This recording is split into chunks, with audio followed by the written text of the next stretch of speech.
This program features live coverage of an African safari and may include animal kills and carcasses. Viewer discretion is advised. What a beautiful afternoon to start with the nursery head of the impalas. You can see they are all right looking at me at the moment. A very, very good afternoon, and most of all, welcome to the beginning of the afternoon safari. This is Sydney Pumunani Mikosi, and I'm traveling with Senzo, who is my camera operator this afternoon. We will try by all means and get you see all these interesting animals this afternoon. But while doing that, we will appreciate if you can send us your questions and comments on Twitter, #SafariLive. My plan for this afternoon is just carrying on from previous. I will be looking for the avocas as I left them somewhere deep in the block earlier this morning. So getting back to the nursery head of the impalas here, you can see that these little ones, they are not feeding at the moment. They must be tired because they are still young. Only the adults, I can see them feeding. They are just walking around now. And if you look at the hairs on their bodies, they raise the hairs in order to overcome this kind of bad weather, as it's overcast and it's chilly a little bit at the moment. All these impalas we are seeing here, they are approximately one month, 2 weeks old. So the first impala I saw, it was by the 16th of November 2018. And now we are talking is beginning of January. So those three stripes you are seeing there are part of the anti-predator. Oh, the dung beetle. Hey, I saw the dung beetle was just flying there. So it's trying to detect maybe some of the scents. So that dung beetle, I can see it somewhere. It went past again on the ground. So I was happy to see the dung beetle there. Let's quickly cross over to David by the Masai Mara.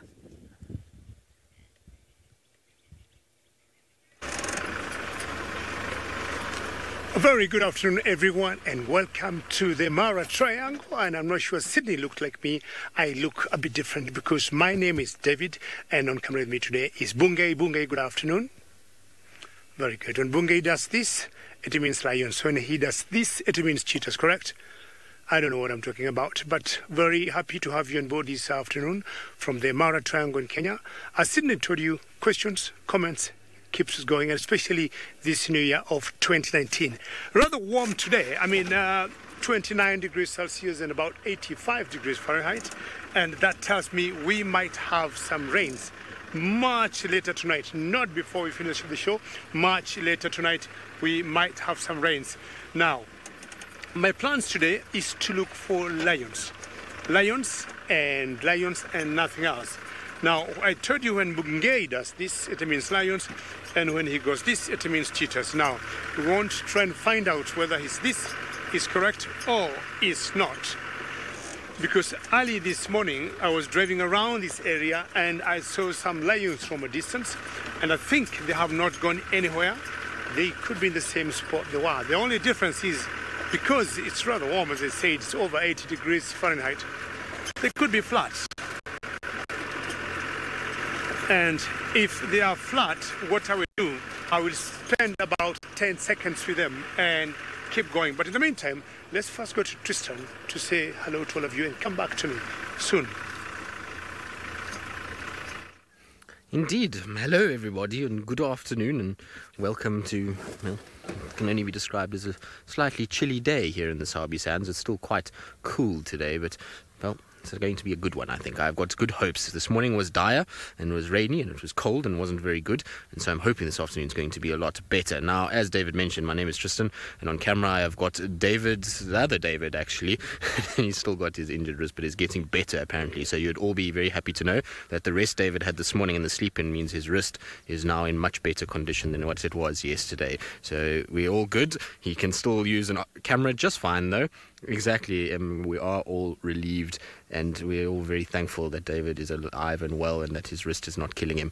Right, now we've got a very over-eager, rather hungry little wildy that's suckling away there at the moment. You can see it's kind of often what they'll do is to stimulate the flow of milk, is they'll actually kind of headbutt their mother's teats, which can't be very comfortable at all, but they do it, and they do it quite quite hard. And like I say, I don't think it must be comfortable, but I suppose it gets the milk flowing, and that's good. What's unfortunate is, and I'm a bit sad that I wasn't here during the sort of December period, because one of my favorite things to do is follow this wildebeest herd around in December, because obviously they have their little ones, and that means that you can get an opportunity to see the little birth take place.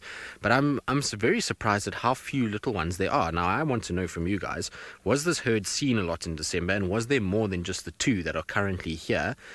Because it seems like there's only 2 little babies, and that would mean that a lot of the females then didn't have young, or they've been eaten already, which is very sad. So I wonder what it is, because none of them look like they're pregnant. But Emma is saying to me she thinks there was only 2, and well, it's quite sad. Last year we had such a boom. We had quite a few that came out, and I don't know why there would be only 2. I would imagine that, you know, most of the females would have gotten pregnant and would have had, you know, little ones, and so maybe they just had issues with late rain that caused stillbirths, or they abandoned their calves. I don't know. It's an interesting kind of tactic. What's also very cool is you notice with these little guys is how much lighter they are in color. It's always quite a distinct difference, and you can see that they are very, very, very light for a specific reason. And probably the best example of this is if we go to the right, David, there is an adult that is lying down. You see it lying down there between the 2. And you can see how that dark coloration really stands out. But just in the foreground is a little baby that is hiding in the grass. And you see that lighter coloration blends in that much better and makes it much harder for a predator to spot that little one in the grass. And so it's going to blend a lot more. Once it starts to develop and its legs start to get stronger and its body is stronger and it's able to then run, so it starts to change color, and therefore it can, you know, evade predators, and it's much easier then for it to survive. And so very clever tactic, and you'll see this in a lot of antelope species. In sable, you'll see it in these guys, you see it, I suppose, in waterbuck. They're much lighter as well, and then there's a few others too, buffalo, where they'll have these lighter colored calves to the adults. It's very, very cool to see. Now, why I'm in this particular area at the moment is because I'm trying to look for some ellies that I heard when I was walking around earlier, and so I'm hoping that I'll find them fairly quickly. In the meantime, though, Sydney, well, he's been very successful in finding some light colored things that would probably eat this light-coloured wildebeest. So when seeing this signature dance, you know that something is happening. Not very far away from here where I am, I can see that I do have a fantastic sighting, and these lions are very much far deep in the thick bushes. I spotted them from the road, the 2 avoca males. So this is what I have been looking for since this morning. So they were deep in this block. They are still quite in the middle of the block, and there is no much big space between them and the Buffer's Hook. The possibilities of them crossing to Buffer's Hook later on, they are very much high. So you can see where they are facing now is the side of the Buffer's Hook. So we are going to have a beautiful sighting. I will try by all means and get in the middle of the block. Giraffe girl, this cat dance is associated with a song. This song, I adopted it from one of the viewers. Long live the avocas, long live. Long live the avocas, long live. Long live the avocas, long live. You can see there now that the avocas, they're waiting for me to come closer. I'm going to try and get there. It will take me time because they are in the thick bushes. Let me just show you how the bush is like here. From here where I am, you will see that they are deep in that bushes. So I'm going to have to work it out and see how I'm going to get there. So now let's quickly cross over to David. Oh, David has got also the lions. Competition is tough.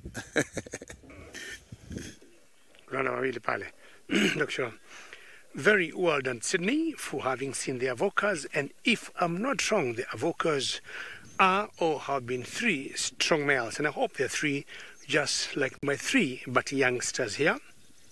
So I got 3 youngsters here, 3 young males. And that reminds me of the avocas. Now, I told you as I was coming here, I could see them from a distance. They looked very sleepy. And because they're sleepy, they're flat, I don't want to get infected by their flatness or by their sleepiness. Now, this particular group of lions or pride belongs to the Olololo. olololo. So olololo, when together, unlike the vocals that are 3 or a coalition of 3, they are 16. Now I want Bungay to pan a little bit to the left, and when it pans to the left, you're going to see 2 of them there. We won't be only able to see 1 right there. Thank you, Bungay. So there's 1 we see there. And on the other side, when we got here, there was another that was having his head on top of that one. So those are 2, and I'm sure Bungay will come back to the 3 that we had. We want to do a quick count before we leave this lions, and it's a 3. That makes 5, and then Bungay will swing over my head to my right. My head does not look as good as the lions. I apologize. And there are 2 more, so that makes 7. And way there somewhere, there's an 8th one there. And thank you, Bungay. But now, honestly, 8 lions and all sleeping, I do not know what they mean. And because they need to enjoy their nap, I want to leave them enjoying their nap. And I need to move on because my big plan today is to look for another pride of lions that I call the sausages. So I have to let the olololo sleep, tell them to have a lovely afternoon. But maybe on my way back, I might be catching up with them. If I don't, I'll see them tomorrow. Bungay, do you agree with me? So you remember when Bungay did this, that meant lions. He said, this is cheetahs. Now let's see what that might translate to later on in the day. And again, as we have said, this year, give us more questions, more comments than last year, 2018. Sounds good? All right. I'm going to hit the road. The sausages are quite a distance from where I am. Could be anything 45 minutes, 1 hour. And why I'm thinking to get to the Sausage Republic is because with them, or in that pride, there are 3 small little cabs that I like seeing every day. In the meantime, I'll take you back to Tristan, who is looking for maybe different cuts. Well, David, good luck. I hope you find the sausages. I know they can be tricky to find. There is a tiny, tiny little newborn Impala lamb. Now, that little one can only be what can be described as a few days old. In fact, I would say that it's probably only been born in the last day or 2, given that this female is separated. And look at how small it is. It's still a bit wobbly on its legs. It might have even been born during the course of the night or the early hours of this morning. It's still very wobbly. And we saw earlier today a battalier land very close to where I am at the end of drive, and it was eating something, and we went there, and there was definitely a disturbance on the ground, and it looked like maybe there was something that had given birth there, and so maybe this was that little one's afterbirth that it was busy feeding on and trying to kind of eat there. And so, still very, very tiny little one and super cute. It's so nice to see little Impala lambs. Obviously, up in the Mara, the Impalas give birth at any time of the year, and so you don't get to see the little ones nearly as much. There it is again. We can just get a little gap through the vegetation of this tiny little one. Look, there we go. And it's also nudging to start filling up that tummy. You can see how it's all just legs and neck at the moment. The little body is still tiny, tiny, tiny, tiny. That's very small. Rosemary, you say stay safe, little baby. Yes, it's going to have to work hard because you'll find that Hosanna cat will probably love a little baby Impala, as would Tingana. Both of them would probably eat that in a heartbeat. And the thing is that, you know, when they're still small, especially that size, and they're separated from the herd, they are unfortunately very vulnerable, and so it'll have a lot of work cut out for it. The good thing is that it's on the edge of quarantine, which is nice and open, which is going to make things a lot easier for that little one to spot, well, not that little one, it's little one's mom, to spot predators, as well as being close to the wildebeest that have very good eyesight as well. So it's in a good place, and if they can rejoin with the herd and get part of the nursery group, well, it's going to be a lot easier.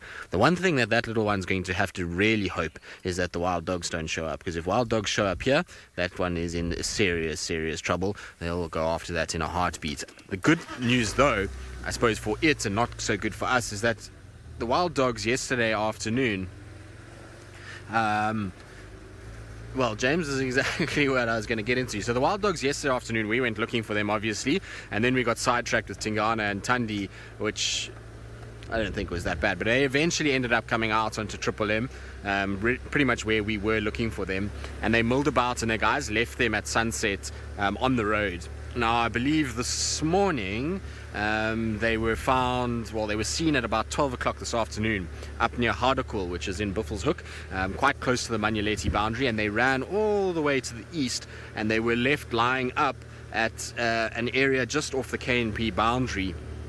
at a little pan there, so they've gone a long way from here. So the chances of them coming through here today is probably quite slim. You never know though what can happen during the night. They could turn and then come back this way, but for this afternoon I don't think so. You can never write off wild dogs. Obviously they move a long way, as you know, James, and so it would be foolish to write off a fact that you could see a sighting. There's also a random 4 that are being seen in the west of the Sabi Sands that were seen in Manyeleti, and then they've been seen down to the west, and I believe this morning they were running kind of back towards Ottawa, and so they could cross also through, and you never know, but they don't know who they are. There's a female that's got quite a big lump over her left eye, which is quite interesting that you can recognize her. So I don't know which pack that is. The guys don't know her at all. I mean, don't know that pack at all down in the sort of western sector of the reserve. So we'll see where they go.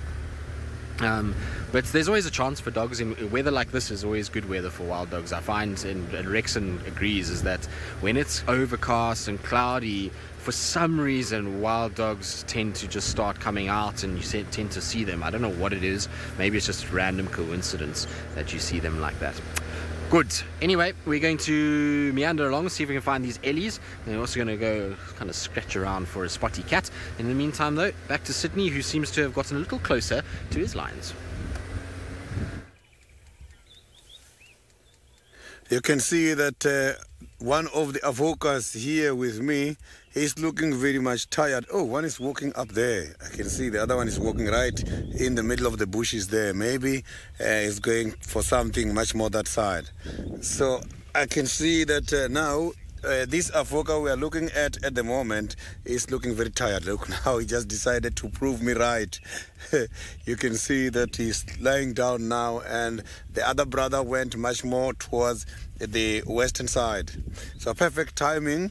We saw him at least up and running, and I am curious about the one walking that side.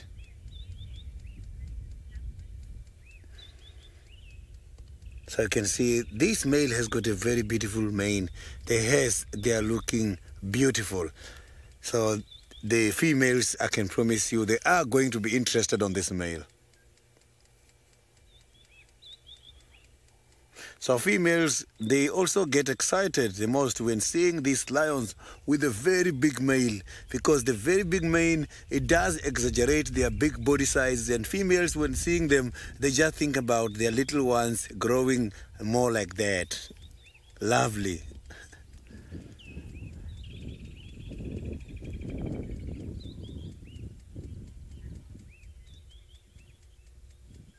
So you can see that they are not that very hungry at the moment. By looking at the stomach here, I can see this lion is still having something by the bellies. As I indicated earlier, I am live from the western side of the Greater Kruger National Park, Sabi Sands Djuma Game Reserve, and I would like to cater for your comments and questions. Send us those questions and comments on Twitter, #SafariLive.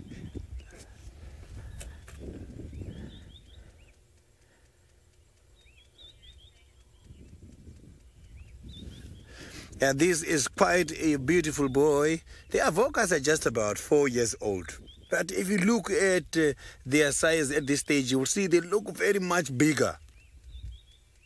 So that the time these other males will be right in order to challenge the other males for territory is going to be interesting.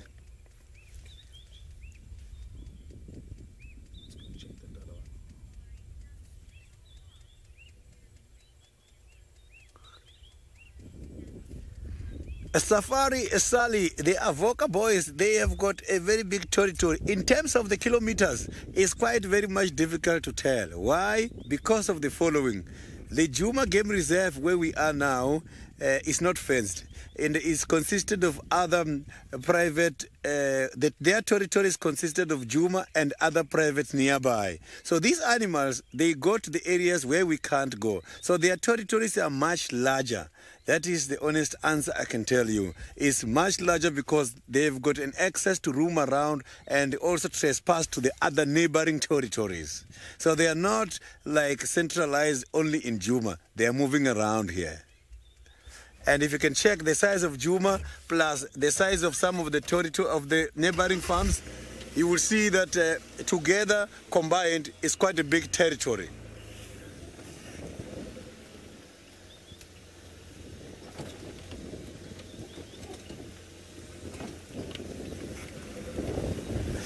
Niconico.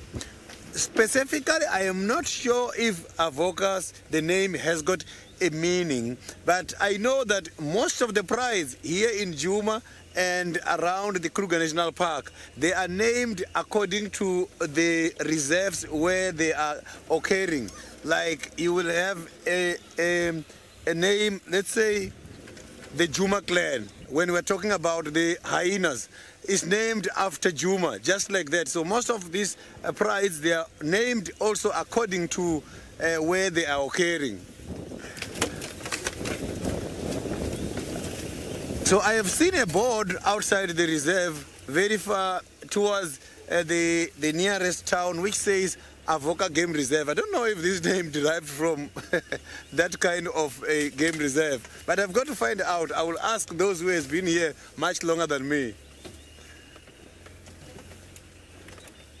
So now I have got the second one. He is looking beautiful. Look at that. This is a beautiful young male. Look at his positioning there. He's so very much inquisitive. This one looks a little bit much younger than the one we saw. Look at the hairs. Every time we see these avocas, he is the one always inquisitive, and he doesn't want to socialize a lot. You can see he's listening to something here. So this lion has got a very beautiful eyes. So this one is going to charm all the females. The time he is going to be right for breeding, there will be problems here. The females will start to rearrange their decisions. They will start to arrange some of their decisions involving some of the avoca males here. There will be problems. You just have to be careful. Some of the males might try to chase him out of the territory because of being preferred the most. You can see there, look at that.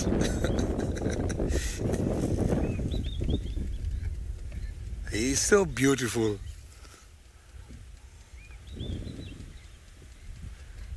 So you can see those whiskers there.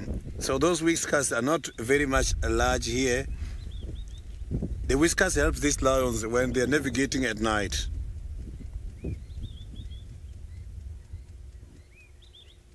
So when they're foraging at night or when they're hunting at night, you will see they use the whiskers, they vibrate, they use them in order to detect the space in between the trees and also to detect who is coming and at what distance.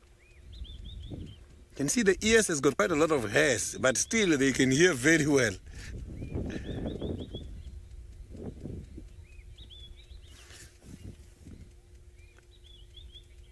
You can see that here by the left eye, he's got a kind of a small circle which looks like a mouth bite. I'm going to use that to recognize this lion in future. Let's cross over to David.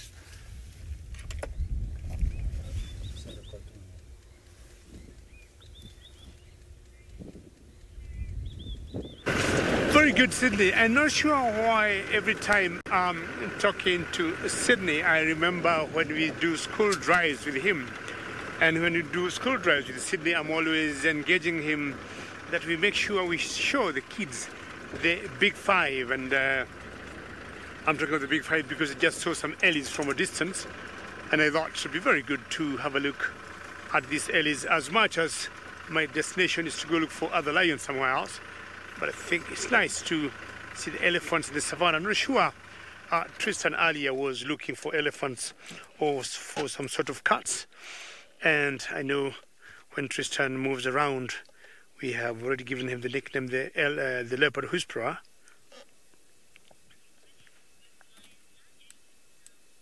That's very good. And having done some lions, now let's do some ellies and wait for when the schools program will come back. And I'll always put Sydney on the challenge to give him pressure to get the Big Five for the kids. Elephants feeding almost every other minute when food is available and when it's not very hot. As much as we started over 80, definitely it must go on a little lower. And you can see that cow with her calf following her behind. and definitely I'm sure the calf is learning a lot from mama on what to feed on and what not to feed on. I always wonder when these Ellies will tell or how or which formula they use to tell the young ones what not to eat and what to eat. And that particular cow, yes, she is massive, and I'm wondering whether the one behind her is her calf, because to me, unless she got just a huge belly, I would guess she is pregnant. And you notice they're not flopping their ears a lot because the temperatures, let me say we got some nice cloud cover. The temperatures might have lowered a little bit, but we got some nice cloud cover, which makes it easier for them. That baby is so tiny, and you can see how tall the grass has become. And the reason for this is because we have been having some very heavy rains for the last few weeks, until maybe yesterday when we got some showers. The rains had stopped, and the grass here just shoots very quickly, because I would say 3 weeks ago this grass was very short where we are now, but you can see it's almost the same height with this baby elephant here. Not sure when this elephant got her tusks dirty, because most of the Ellies here were washed by the rains that have been going on. But again, if they go wallowing or they go digging for stuff on the ground, then their tusks will very quickly pick up the black cotton soil, which is the biggest soil here in the Mara. When we look at the soil chemistry, the black cotton soil makes the biggest percentage of the soil composition here. We also got a bit of red clay, but the black cotton one has the biggest percentage. Beautiful background there of the torchwood trees, making the Mara pretty good. The landscape, it's very unique. Let's very quickly go to Tristan. Tricky. Well, of course it would happen that the bird would fly away as we were trying to show it to you, but I got excited for a second because I thought it was a classes cuckoo, and I know that many of you are looking for the classes cuckoo and trying to get it on camera, and you must have just seen a blur as it kind of flew away. Now, it wasn't a classes cuckoo, unfortunately, it was a Diedrich. It's just in this kind of grey light, it's quite tricky to be able to sort of see the difference from a long distance. It was only once the camera was on it, but I'm going to just bring up the birds that we're looking for. Alright, so these are not very good photos. I think let's rather use the actual things. Right, so that's the classes cuckoo, the male that's quite easy to identify. Very, very rich white chest area, beautiful greens or emerald greens on the back. The female slightly different. She's got a bit of barring on her with a little brown head, but that little white eye stripe. Now, the other kind of cuckoo that we can confuse it with, which is, come on, there we go, the Diedrich. So you see the Diedrich slightly different. It does have a white eye stripe, but it doesn't kind of extend. Well, this one extends past the eye, whereas on the classes it doesn't extend past the eye on that side. You can also see on the male there's that barring. Now, that particular bird there was a male, and it had this barring on it, so it was a little Diedrich male.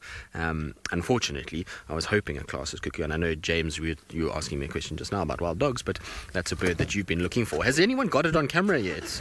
Do we know, James? Have you seen it yet while I've been away? I mean, I don't know, maybe Steve or Sydney or somebody has got it on. So it'll be interesting. I mean, maybe you guys can let me know. Have we got a classes yet? Because they are around. I haven't heard them much this year, but they are beautiful, beautiful birds. And you hear them a lot, but very seldom can you see them and get them on camera. Cuckoos, particularly those, the Diedrich and the classes, tend to be quite flighty, and their coloration, they try and blend in with the sort of vegetation, and it becomes incredibly tricky to see them. Now, there is another cuckoo species, which I'll show you quickly now, that is my favorite, that you do get in the Sabi Sands very, very seldom, but can be seen, and it is this fella over here. The photo doesn't do justice. So, James, you're saying not yet, it's your nemesis bird. Well, James, we're going to rectify it. I'm going to look very, very hard. The next one I hear, we'll try and track it down. But this is the one that is my favorite in terms of these green-colored cuckoos. This is called an African emerald cuckoo, and that you would think is very easy to spot. But I can assure you that this bird is almost impossible to see in vegetation. When I was in the Congo last year, They call non-stop.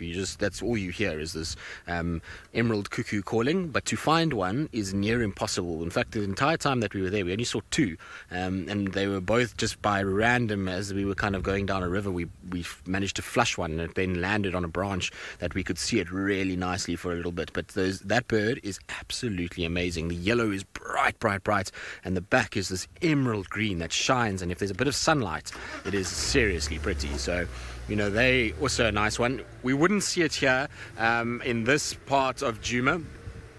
I would imagine it's probably, in all likelihood, more down towards the Sabi River or Manyeleti River.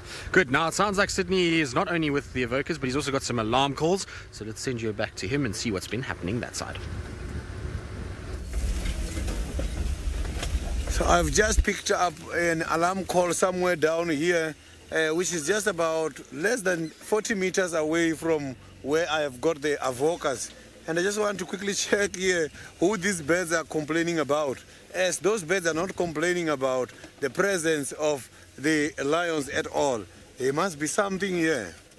So I just want to quickly check, because when I came in here, I saw quite a lot of water here by this drainage line.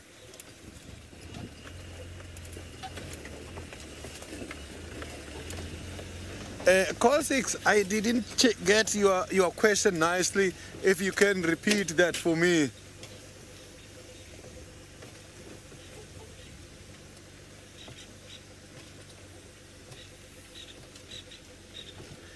So here in Sabi Sand, the coalition of lions, I know it is the Avokas.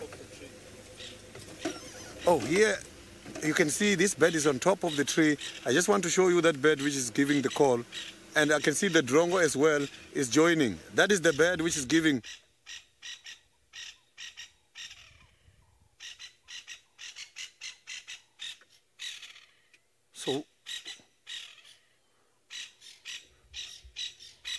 So here, these birds are calling, and there's a drainage line here. Oh, they must be complaining about, I can see there is a small mongoose. I saw the small mongoose just running much more towards that side. Maybe they are complaining about the dwarf mongoose. I saw the dwarf mongoose now just crossing somewhere here. Maybe that is what this call is all about. So now I will just quickly go back to the Avokas.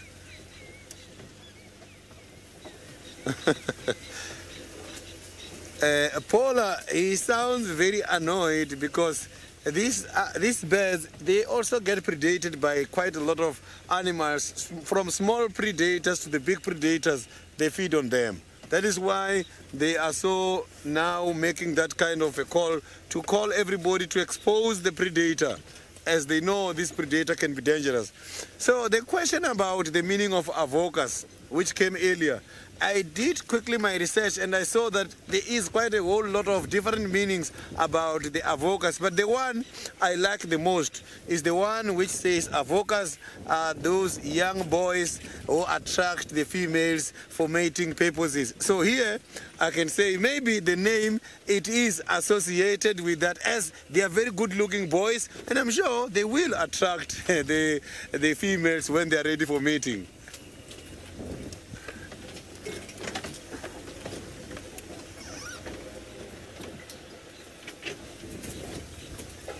So they are still at the same area, and I can see that now the one which was sleeping is up. Maybe they are also thinking this alarm call is about their presence. So we are going to see them just now. In less than a minute, I will be right back on the sighting.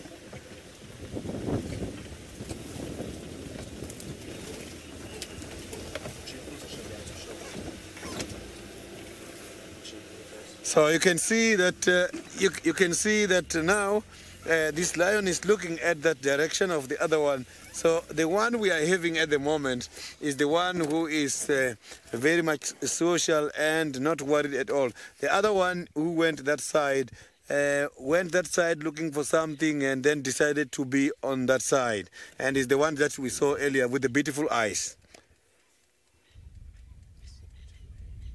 So this one has got beautiful hairs. The other one has got beautiful eyes. Competition is going to be tough when these lions are convincing females for mating purposes. Look at these hairs. So we've got the beautiful hairs and the beautiful eyes.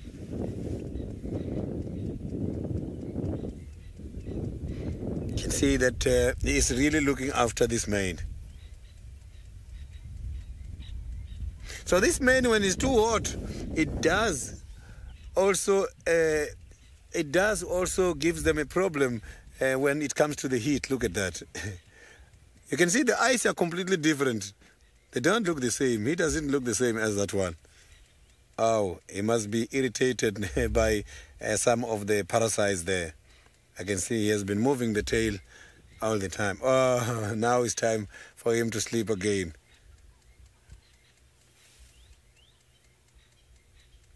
So you can see that the tassel works as well in order to chase away these kind of parasites. So now you can see somewhere there, I can see this a black dot. Maybe that is a tick by the beginning of the tail. I can't see it clearly, but maybe that is where you can see every time he's shaking the tail. So somewhere there must be quite a lot of parasites. So the parasites such as the ticks and the mites, they do attach themselves to these animals, and because of drinking too much blood, if the animals are not drinking water and not eating, animals can easily get dehydrated. You can see that I'm not seeing any fly, any small fly there. This is about the parasites.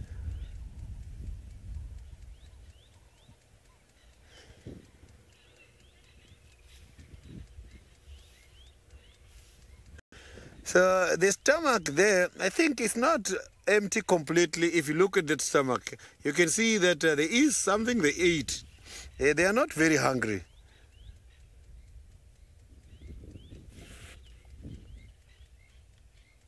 So now I'm just going to drive again and go to the next spot where I am going to be able to see the brother.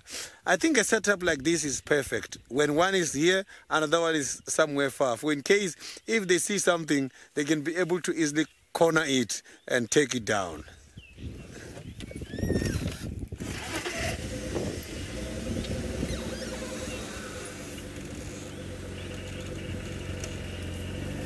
Anna Marie, these kind of cats, they do get quite a lot of diseases that are also affecting the human beings. So they do get affected by the ticks, diseases that are transmitted by the ticks, different fevers, and dangerous diseases that are transmitted by the mice, such as the mange, as we have been seeing the Mangani males with mange. So they do get those kind of diseases.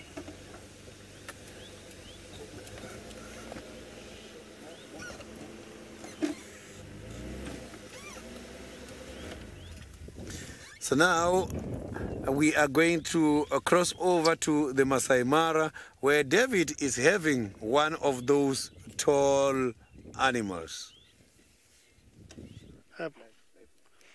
Well, I've got something different now, and I thought we do a tall animal. And giraffes, when you compare them to their heights against all the other animals, these are the tallest animals we got in Africa.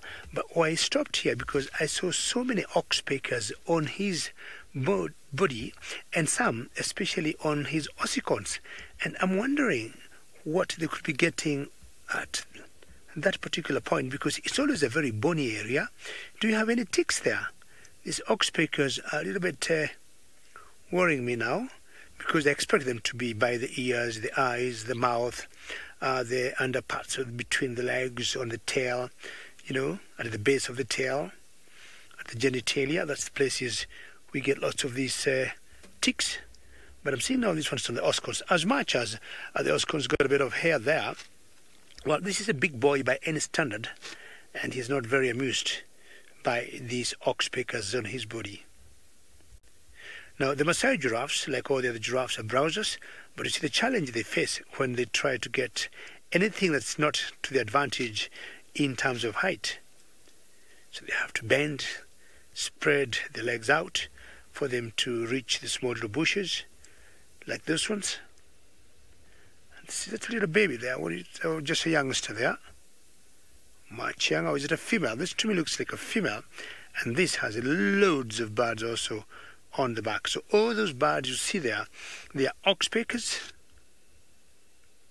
And oxpeckers, we have either red-billed oxpeckers or yellow-billed oxpeckers. And it looks to me like a youngster. Vicky, how are you? And you say you love giraffes. Thank you very much. Great comment, Vicky. Who would not want to love giraffes, and especially at that particular point. So you see, Vicky, the difference between those two giraffes there.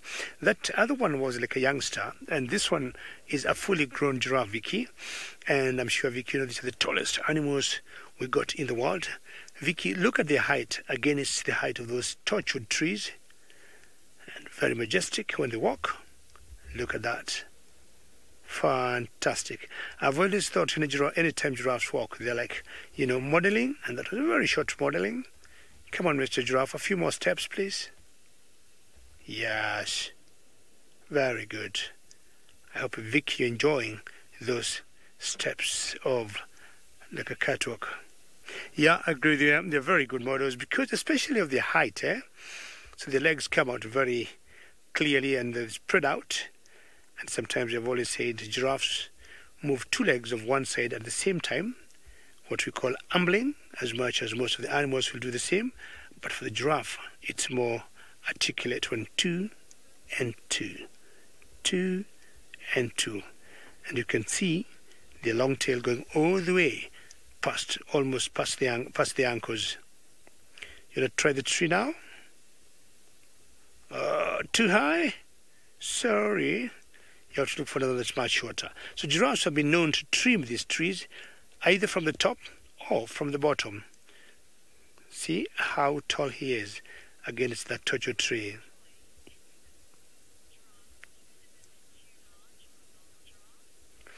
Joy, you're asking whether this is unusual size of giraffe. It's not unusual. I mean, males should be anything up to 17 feet tall. So, but either way, I say, Joy, he is a big boy. He is big by any standard.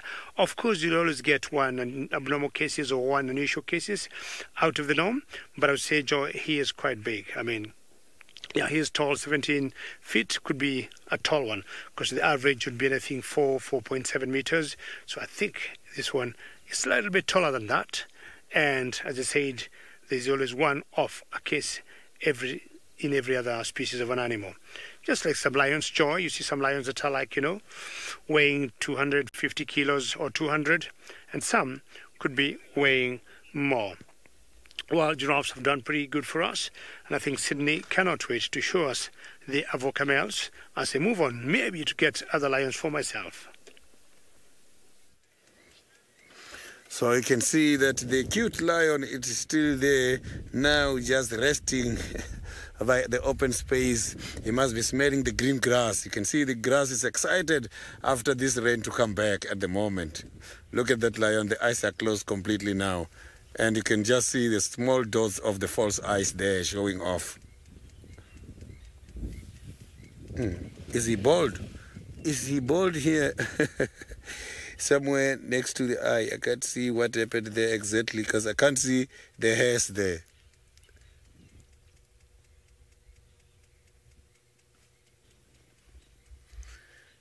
So you can see that irrespective yeah, it is indeed a very interesting balding cat.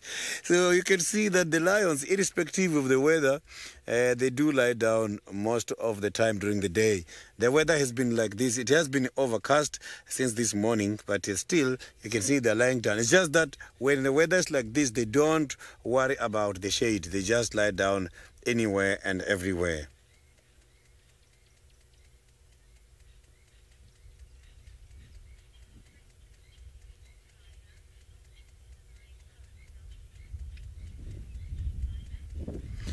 Across side, the lions can go for quite a long time without drinking. They are not that very much water dependent because they do get quite a lot of water from the diet. These animals, when they catch something, when they're eating the meat, because of blood in the meat, they can be able to get that extra moisture which helps them to go. These animals can go for approximately some can even take it up to a week or 2 weeks without drinking. And without eating, they can even take it, they will start to lose weight when they're about more than 2 weeks. And they can even go up to, some can take it up to close to a month without eating at all, and you will see the condition starting to drop down. So these animals, they are so very well adapted because of the following. One, they don't know when they're going to get their next meal. It's not like us. We know that we are going to get next meal when. They can come now and go out now for hunting. And if they don't win, it means they're not going to eat. And tomorrow again, if they don't win, same thing is going to happen. That is why these males are now strategizing and start to visit the dens, like the Juma den, and go and attack hyenas so that they can have something to eat because they can smell food there.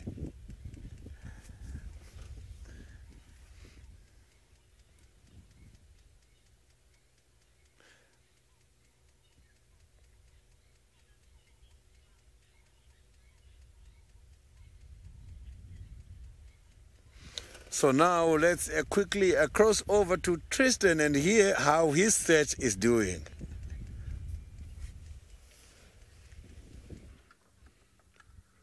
Well, we're just bumbling about at this stage, Sydney. We're just checking all the areas that I would think something could emerge. I went and checked the far west just for any sign of Shadulu. She was seen yesterday right on the border of Triple M, and then she went into Hoffman's this morning.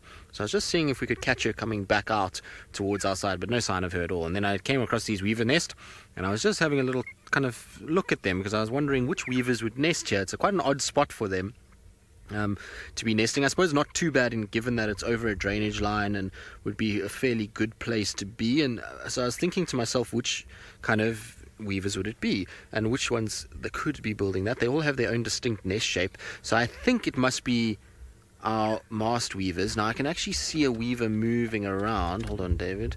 It's just behind this termite mound, so let's see if we can actually get a view. I think it's a weaver, or is it a black-headed oriole? It's one of the two of them. A black-headed oriole is what it is. It's just behind that mound, low down there. You might just see a movement. There it is. You can just see it behind the kind of mounds there. It flew, and it's going to come out nicely for us. So these are one of the more beautiful birds that we get out here. These black-headed orioles. You can see massive red beak, bright yellow coloration, and that black head. Now these are common orioles that we get here. We get these guys all year round, but there are two that will be around at the moment that you don't see very often, and that's the Eurasian and the African golden orioles, and they come through in the summer months, and you're able to kind of get views of them. You can see it's cleaning its beak. I wonder what it just ate. Obviously had a little bit of a meal. Can you hear it calling?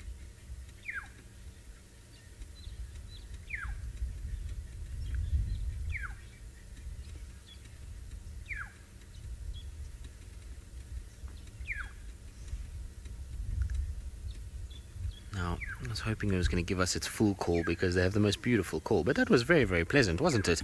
Oh, I thought so. Very nice. Isn't it a beautiful bird to brighten up a rather dull day? I think so. Also can hear some oxpeckers that are making a lot of noise. Apparently, Emma and Lexi in Final Control call them the Oreos. Why would you call them an Oreo? They don't look anything like one.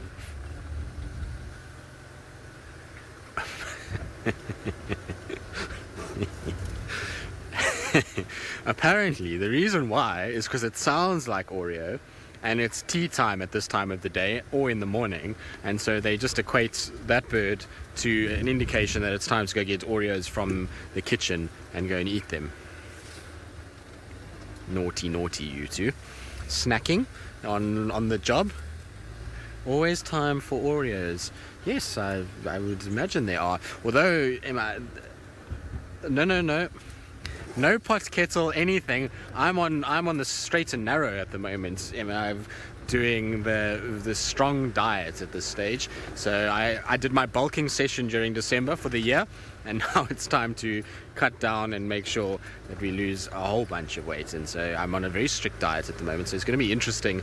Today's been a tough day already. It's not going very easily at all, but we'll break it eventually and it'll all get normal. Right, now apparently enough talking about the fact that we want tea and biscuits and these kind of things. I need to send you apparently all the way up to the Masai Mara with an animal that's doing what I suppose I'm going to end up doing and eating vegetation for the next few months. And well, this one eats vegetation all of its life. These are eating healthy buffaloes, and such a huge number of buffaloes here. And seems like again we are back to the big five story, because after having seen, some lots of lions, the pride of lions, then we saw lots of ellies. Now I have a whole load of buffaloes. Bungay is going to pan to, and when he's doing that, he's panning when I am counting. And I have to be honest, I will not count. It's a Jacko there. What are you doing there, Jacko? You're in the wrong place, Jacko. Jacko, you are a canid, and this one's a different species of animals altogether. You have no commonality there. It's Bovinai and canid here. Go look for the foxes or for the wild dogs. Two of them, apparently. They're in the wrong place. And that just justifies what we say about jackals. They're very monogamous, and I would guess this is a male and a female. Please get out of the way. Look at your size and the size of those buffaloes. If this was smaller antelopes, for example, the Tommies or the Grants or the Impalas, you would have seen their body language when they see jackals just passing in front of them. But buffaloes, they know these guys are no match to them, they can handle them very easily. Now, the wildebeest migration has headed south by now, and what we have been left with for the big pride of lions in the Mara Triangle are these animals here that we call the African buffalo. So this is what they'll be hunting until sometimes next year, when the herds or the huge groups of wildebeest come back. Well, I did not count, but what I did was to do an estimate, and I have an estimate of about 500 buffaloes, 500, and Bungay thinks I am a bit mean. They are more than that. And that happens when you see the horns, especially in the males. Excuse me, getting a bit of dust here because of the dryness that we got after a few days. Excuse me. Thank you very much. And I think these buffaloes, they don't want me here. They want me to go look for the lions. And once we see the lions, I'm sure they'll be very careful. So thank you, Bungay, for thinking they're not 500. Bungay thinks they're over 500. It's very possible, because they're a lot more behind towards the horizon. Well, this is a group mixed of both males and females, and also lots of calves in this particular herd. Well, the area they're enjoying, we call this the burnt area, and there was some fire here a few months ago, and because the grass is pretty lush and very nutritious, just like we all know cows would do, that's exactly why they're all here. But other animals, apart from those two jackals we saw, that could be a possible candidate to be seen here, would be the cheetahs. Cheetahs love such areas because the Thompson gazelle prefer short grass. Bonnie, these bulls rarely charge at us. If Bonnie will remain in the car, it's quite unusual for them to charge at us. But if Bonnie, you're walking on foot, I'll tell you, buffaloes are not animals you want to get close to, because they'll very quickly kill you. The village I come from, Bonnie, looking at all the animals you got in Africa, buffaloes have done more damage than any other animals from where I come from. And I would say in general, the whole of Africa, we know between buffaloes and hippos, those are the two most dangerous animals here. But again, it depends, Bonnie, on where you are. If you have, of course, no lakes or no rivers, or some habitat where hippos would live, then buffaloes would be a possible candidate to cause more harm, because they are not very particular in terms of habitat, like the hippopotamus. See how those horns curl backwards? It reminds me of the Spanish Zorros. They use once in a while on the ring when they go to fight. I'd rather anybody would want to do that with the buffaloes in Africa. I highly doubt, because these animals, I think they're very difficult to tame or domesticate. Hello, buffalo. She looks to me like she's thinking something and wondering, could lions be coming from any direction? Who knows? Well, you never know. And buffaloes want to leave you here. You have so much mud on yourself. You must be having some mud while earlier. Just say that cool off or suffocate any bugs that could come on your body. They do that a lot. But I've seen males doing more of that than females. Well, the buffaloes, well done. We're going to leave the buffaloes and move on and find out what else we have ahead of us, because my destination was to look for some lions, and there's nobody behind me. And Sydney, I'm sure you want to keep telling us something interesting.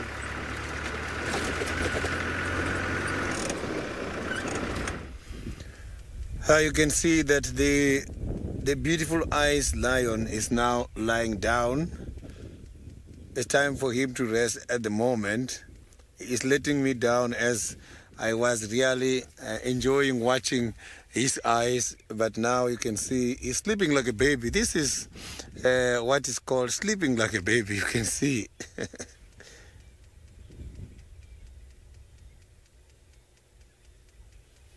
So this is beautiful. This is a nice, he's having a nice sleep.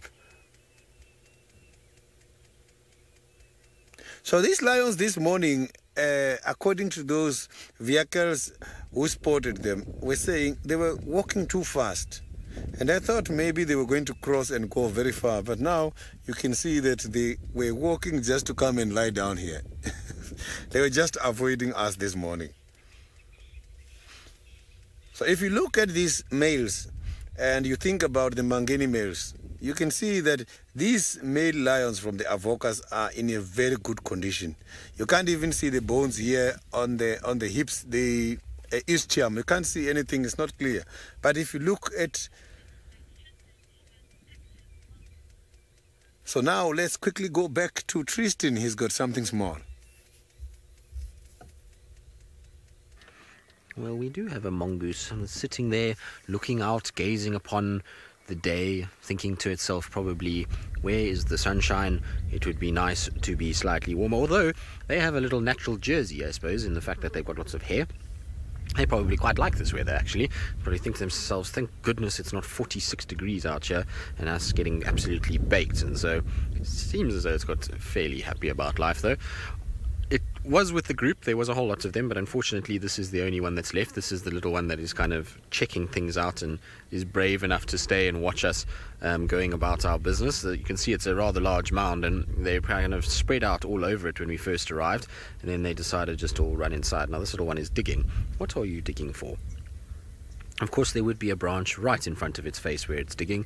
That is the way things go. Absolutely typical from these guys. It's always like that when you're out here. It's a very difficult thing to position a car in a place where there isn't grass at the moment.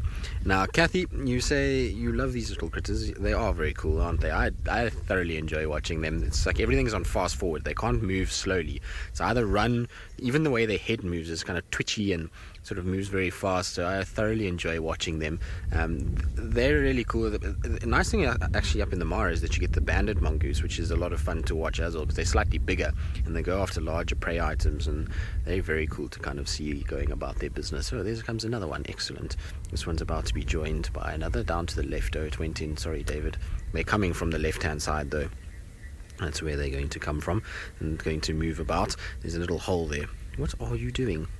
Are you going to scratch yourself on the branch? What on? This is why I enjoy them. You're constantly playing around and messing around with one another. No, that's too small a hole. You can't fit in there. Tried though, didn't it? No, it's too small.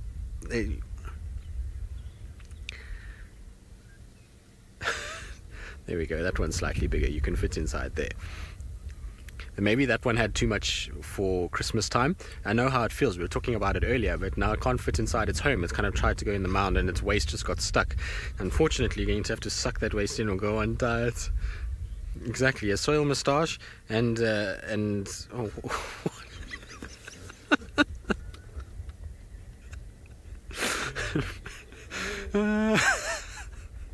That one is just, well, it has just shown us in all the glory what it is. It's a little boy that is doing, oh, lovely now. So, it's one as it's so one as it's shown itself, it's well, displayed its testes and its assets, and then decided just to take a kind of poo right there in front of us. Delightful character that one is. Yes, you. I don't know what to say really. It's typical kind of behavior from a young male in the mongoose world. I suppose they do this quite regularly, but it was quite entertaining. I quite enjoyed that actually.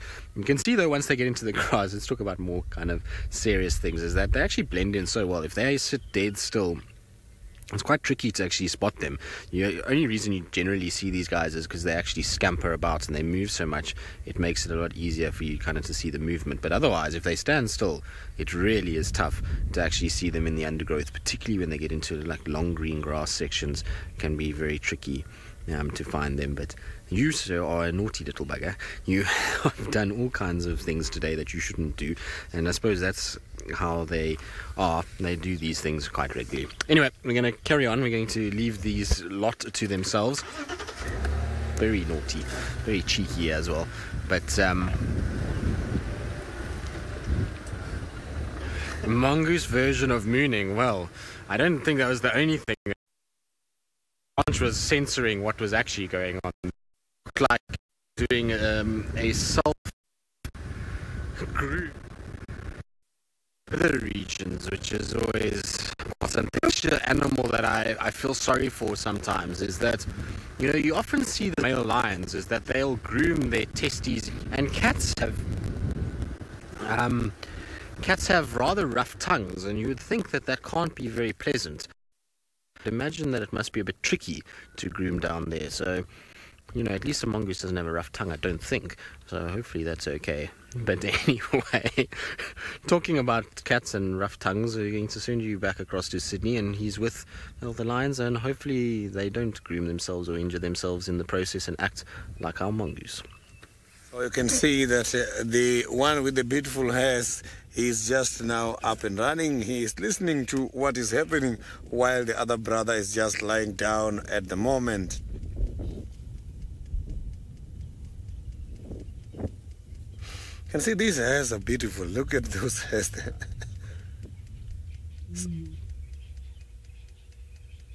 You can see that it's calling now. You can see he's calling the brother maybe. So that was a nice, soft roar.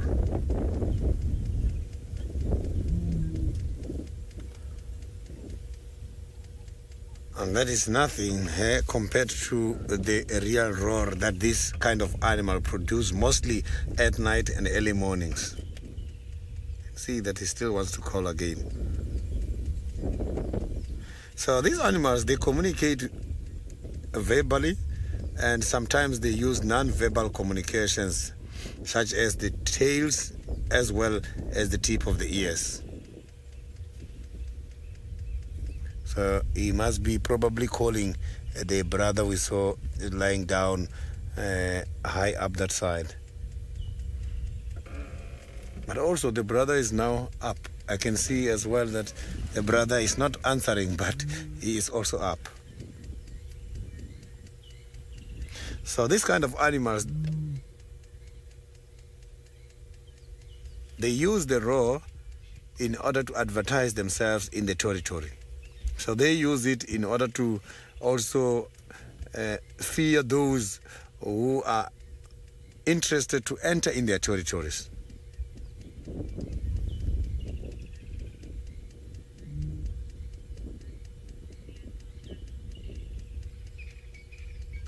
So this Avoca coalition is very much beautiful, consisted of the beautiful males.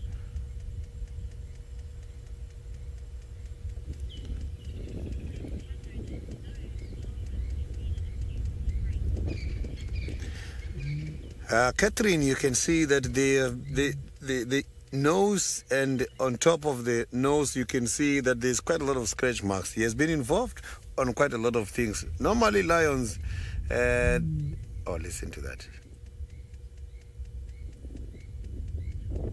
So normally they get involved on a lot of fightings when they are eating. You can see that he still wants to call.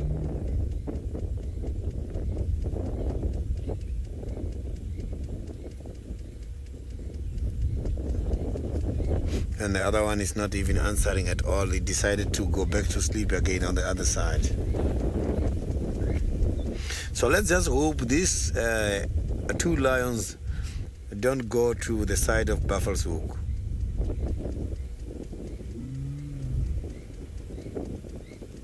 Listen to that.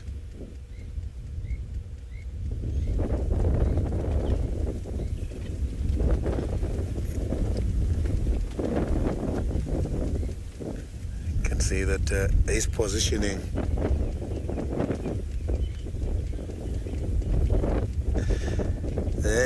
That kind of a soft call to us is very much low, but to the other lions, because of the good hearing ability, they can hear each other very well.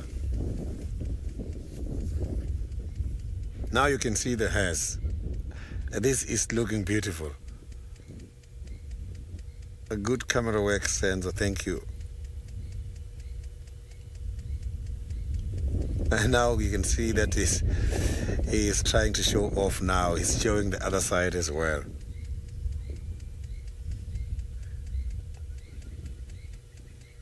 So so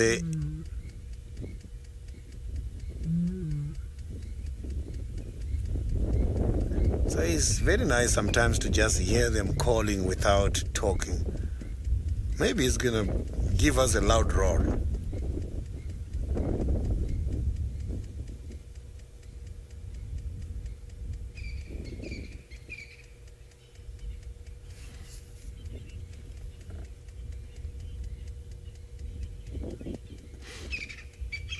While waiting to see this avoca male roaring, let's quickly cross over to the Masai Mara where David is having something.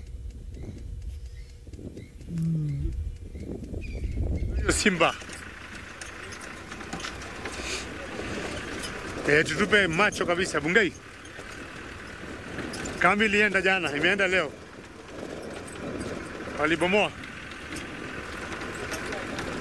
Wamekaa siku 5.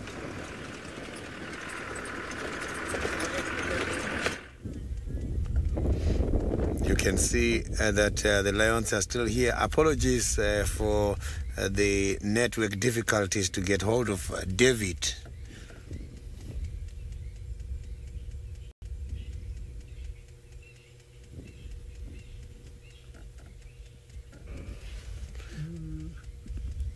You can see that he is interested on this roar, and he is calling and listening at the same time.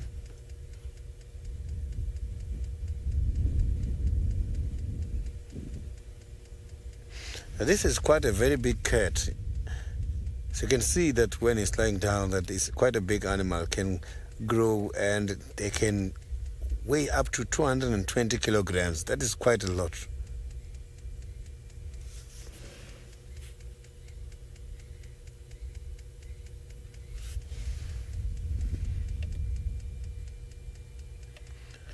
So don't get surprised. I might be having some other vehicles coming to join me at any time from now.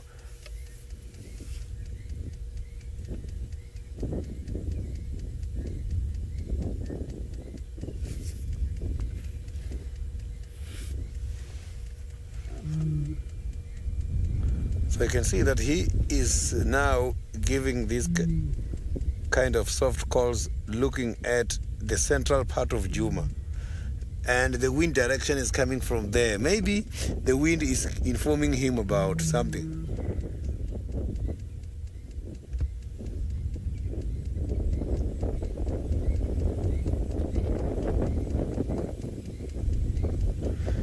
So the lions, sometimes they do roar during the daytime. It's just that most of the roars are taking place at night. I have seen lions not once, not twice, roaring during the daytime.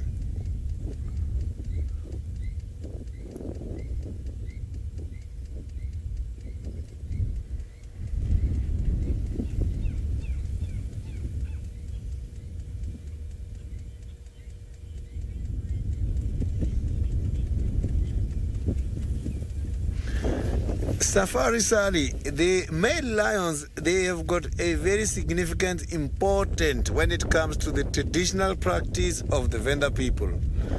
Lions are associated with us from the greetings.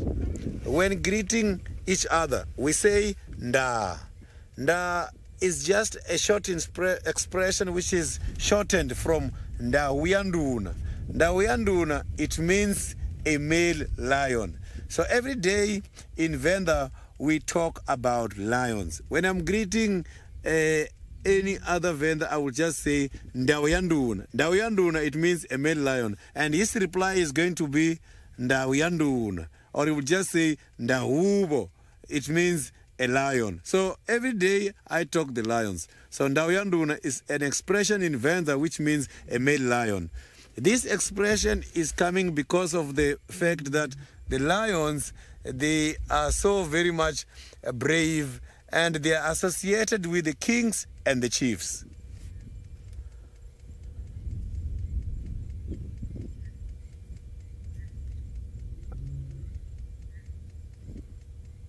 I thought he was going to call there. So to greet the lions, I must have to say Ndawiyanduna. So that is how I'm going to greet them in future, Ndawiyanduna. So it means a male lion.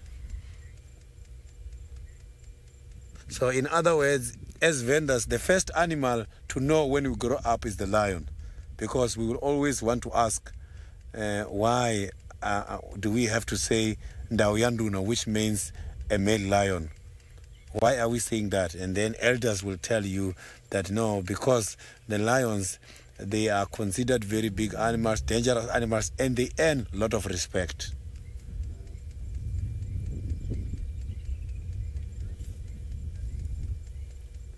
So he might limp a little bit because of the amount of hours he has been lying down here.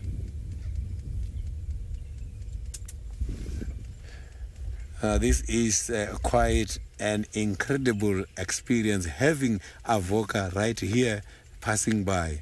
It's an ornament. I think I am honored by the Avocas today. Ndawiyanduna. This is so cute.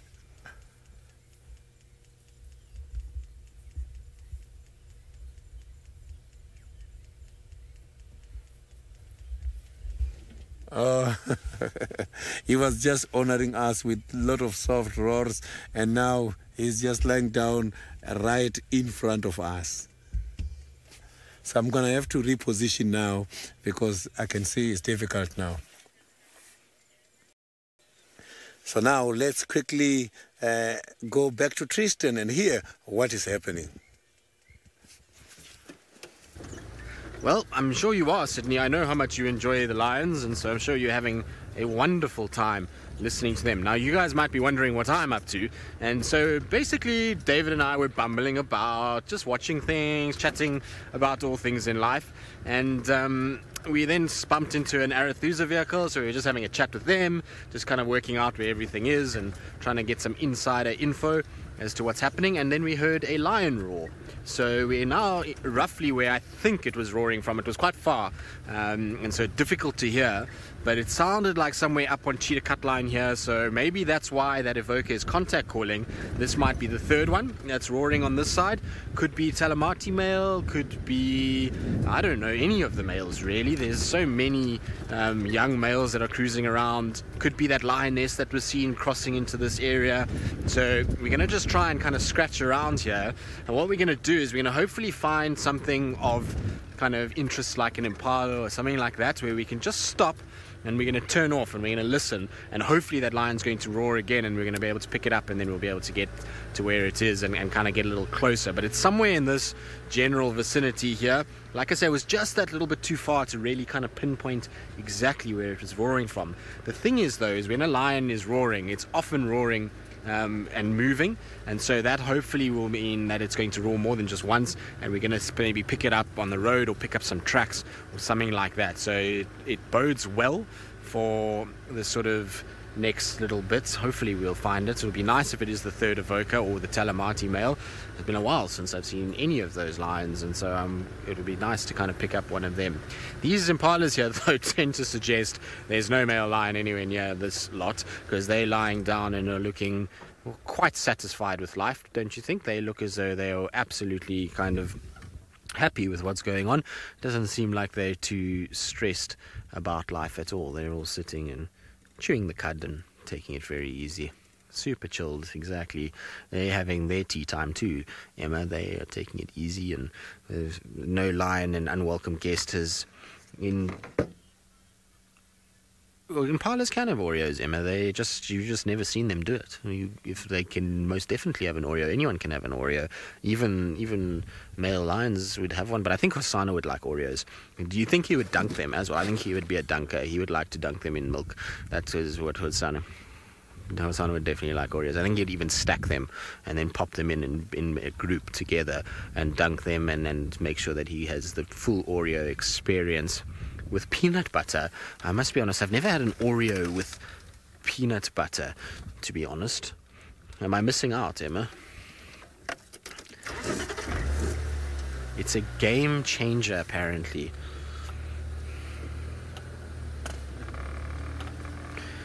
David, you had Oreo with peanut butter? David's also not, and David is the king of snacking.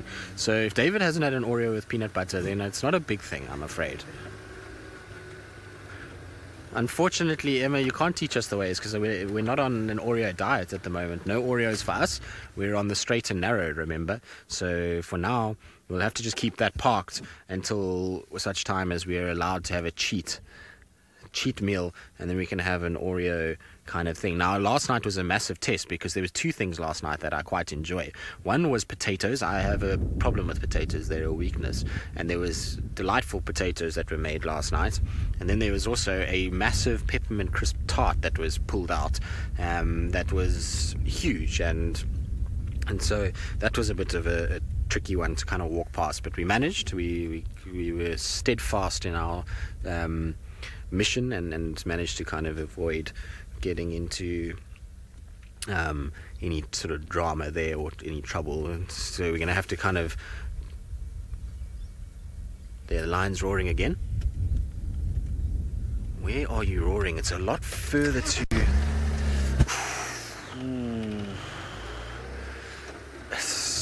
I don't know where this lion is. It's... Sorry, guys.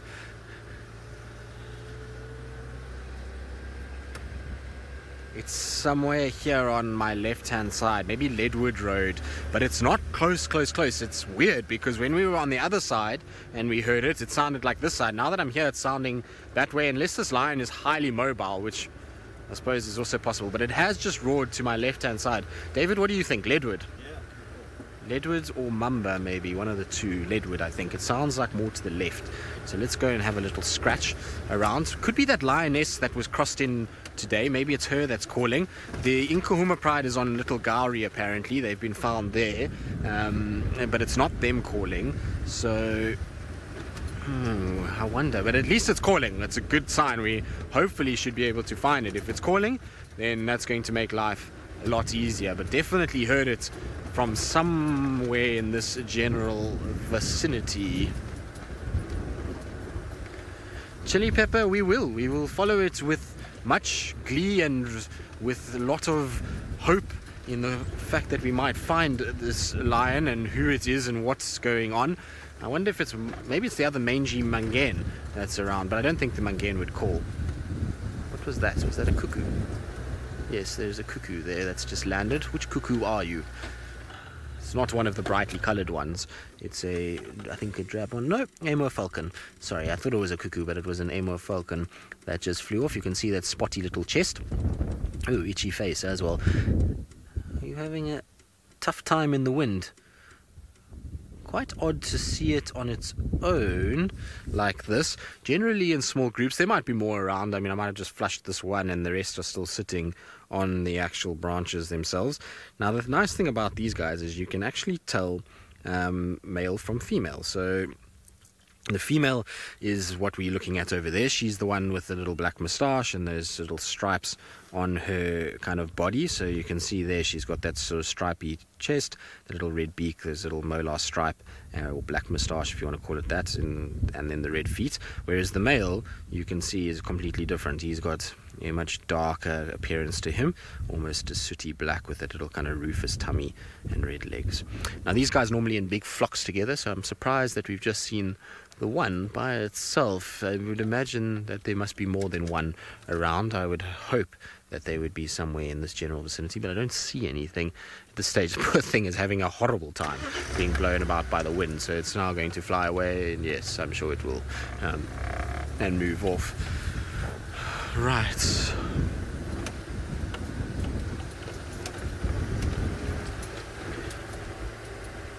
Now, Paula, you want to know about the cuckoo. Now, you asking about the casqued cuckoo.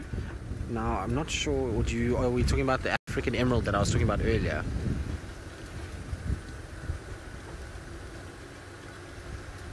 African emeralds, okay, yes. Hold on, African emeralds calls Georgie. So it looks for Georgie. That's how it calls. Now give me 2 seconds. I will get it for you. If you hold on. Now David, you have to listen for this line while I'm doing this. Eh? You shall. Okay, excellent. I know this is going to go through David's headphones too, so he's not going to hear much. But anyway.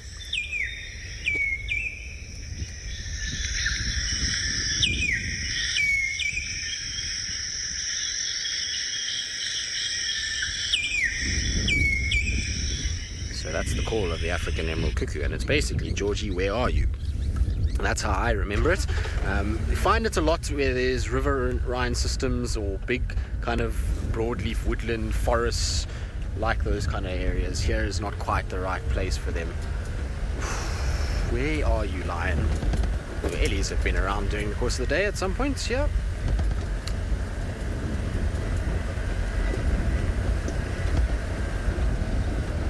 Right, now our lion was roaring somewhere in this general area. We're going to stop again and listen once more.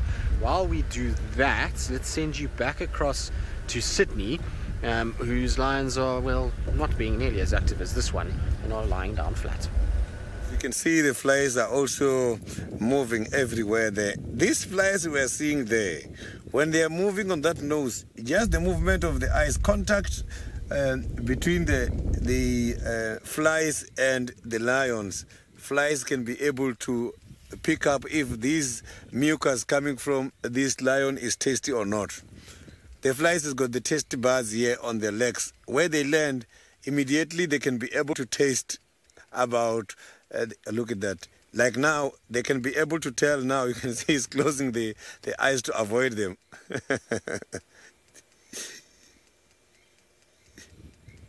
You can see that they're giving, so these flies can be able to taste how the water coming, how the tears, if it's the tears, every water coming from this eye tastes like, without absorbing that water by the probe they have got, just from the legs. By landing on it, they know.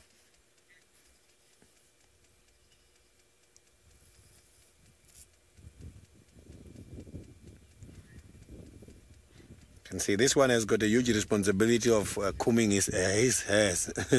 So the hairs are not looking as beautiful as the other one.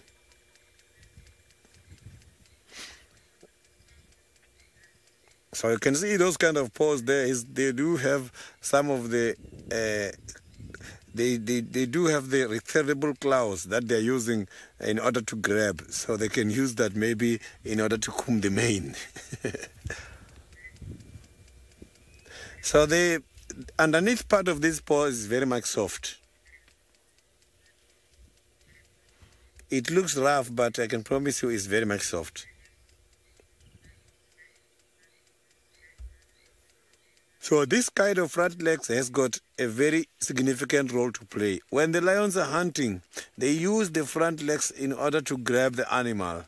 And for the small animals such as birds, if they want to catch, they can also just wipe them with just a paw.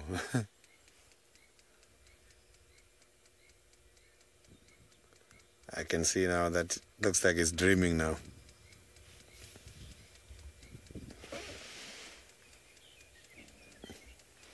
So they are all lying down flat at the moment.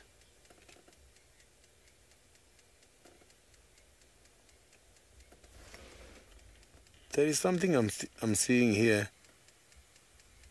I'm not sure what that animal is, Senzo. I just want to pull forward a little bit for us to see. There's something I'm seeing on top of the tree branch here by the dry trees. Or maybe it's the vultures. There's some birds here on top of a dry tree. You can see that it's cold. You can see how the hairs are arranged on that bed there, that it is very cold. It doesn't look like an animal. Look now. Oh, this feathers looks very beautiful. Look at that. The feathers are now raised there. Look, when it's turning the head, you can't see that part where we were seeing now. The part which is hairless. It's featherless. My apologies on that. So this kind of vultures, you must check. Vultures, they've got very much weak legs. Most of the big birds, we see them holding the meat or holding their prey in between the legs. But the vultures, you don't see them doing that because they've got weak legs. Vultures has got one of the very much interesting strategy in order to control the heat. They do something which is called urohydrosis. Here is whereby they urinate right on their legs. You will see them. That's why vultures don't smell nice, because their droppings don't smell good, and they do use their droppings in order to paint their legs in order to prevent sunburn, to use that as a sun cream. So they've got a very strong corrosive acid in the stomach, which helps them in order to digest all the bacteria that they get from the rotten meat. And because of that, when they are defecating on their legs, it helps them because that acid then kills the bacteria that they get when they're moving around the scene or around the carcass.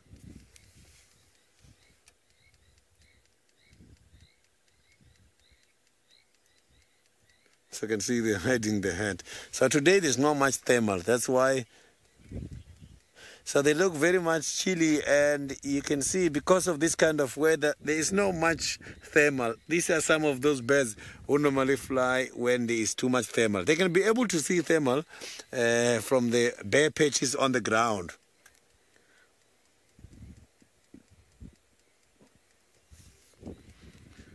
So if you look at this lion now here, you will see the stomach, as we were talking earlier, that they are not hungry.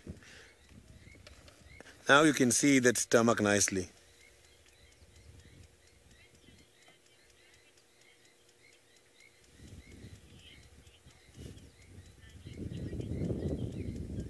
So the hairs on the elbows, if you can check there now, this animal, the hairs, as I indicated, exaggerate the bodies, but they use these elbows a lot when they're lying down. So this kind of hairs helps them to protect here by the elbows.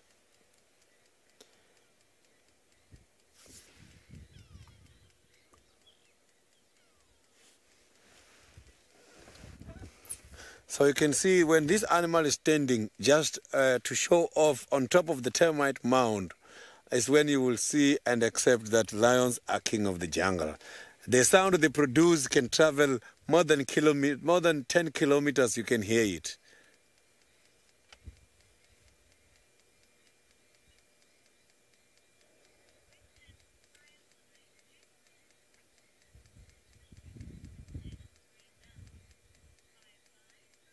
The lion roars sounds different. When it's lying down, they make a very big sound than when they're standing. That helps them in order to amplify the sound. You know, it's like the hyenas. I have seen something done by the hyenas the other day. You know, the hyenas, when they are giving that call, this is what they do. They normally face the ground and they blow that call so that the ground can amplify and spread the sound. So these animals, they are very much clever. Similar to the insects, the sound they make is called stridulation. Normally, when I grew up, while I was very young, the crickets, we used to have quite a lot of them because I was staying by the huts, and it was done by the thatch. And these kind of insects, they used to jump, because if you can check how the hut is designed, the roof is put on top of the bricks, and here by the side it's not sealed. So when I'm inside here, I can still see the lights from around the building. So this kind of insects, they climb, and when they climb in, what they do is, if there is a hole, they call one there next to a hole, so that the hole can amplify the sound, and the sound can travel far. And they irritate too much because of that.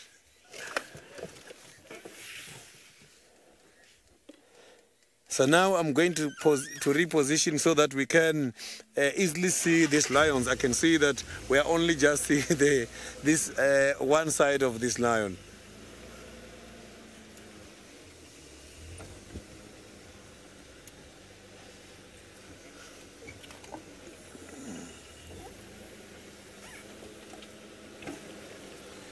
So now let's quickly go to Tristan, who is on a lion search. Somewhere in the central, there was a lion roar given by one of the lions earlier. When this lion was giving that kind of a soft roar, he was trying to reply to another lion in the area. That is coming straight towards us at the moment. So we managed to finally catch up with a female. I'm not sure who it is yet. Still kind of coming through the bush, and it's tricky to see exactly which lioness it is. It looks like it's got a damaged right eye though, whichever lioness it is, and looking rather skinny. Now it's making a lot of noise. I thought it was actually a male that was contact calling, but it's not. It's a lioness that's making a lot of noise. Now there are 11 inkuhumas on Little Gari, so who are you that is moving around this area? Definitely got a damaged eye. Is that eye still there?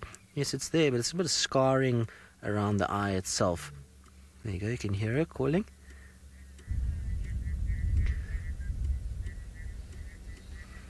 Now, it almost looks like a young male.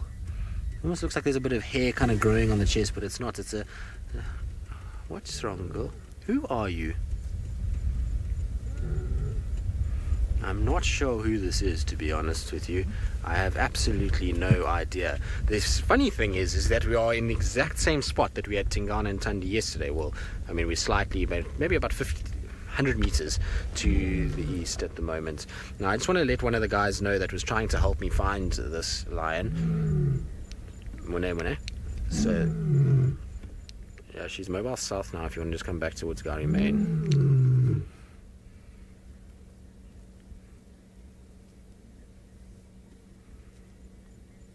So you can see she's contact calling, so she's obviously missing her pride. Now, I know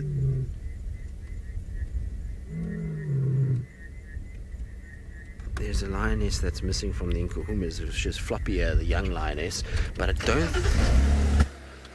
don't think it's her though. It doesn't look like her. I mean, I could be wrong. It's been so long since I've spent much time with the pride that, you know, my kind of not very in tune with the sub-adults and what they look like these days. I mean, I can't actually remember the last time I saw the Nkuhuma pride, if I'm honest with you. So I'm interested to see, but the problem is she's going the wrong way now. She's going southwards towards Gari Main, which I didn't really want.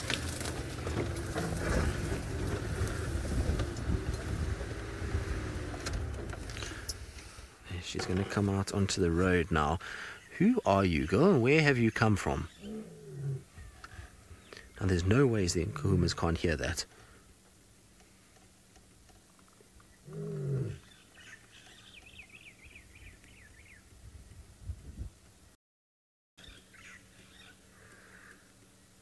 Now, I believe a lot of you are confused. Does anyone recognize this lioness? I certainly don't.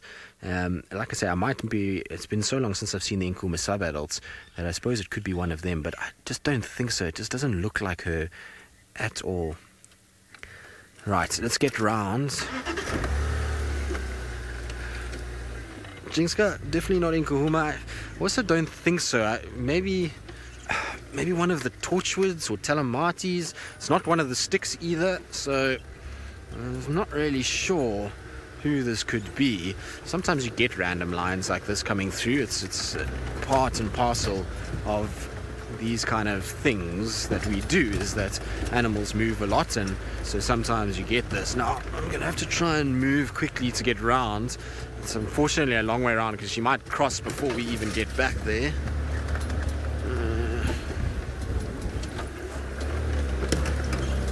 This is exactly where we had Tingana yesterday, or where we first saw him yesterday, so give you an idea of where we are.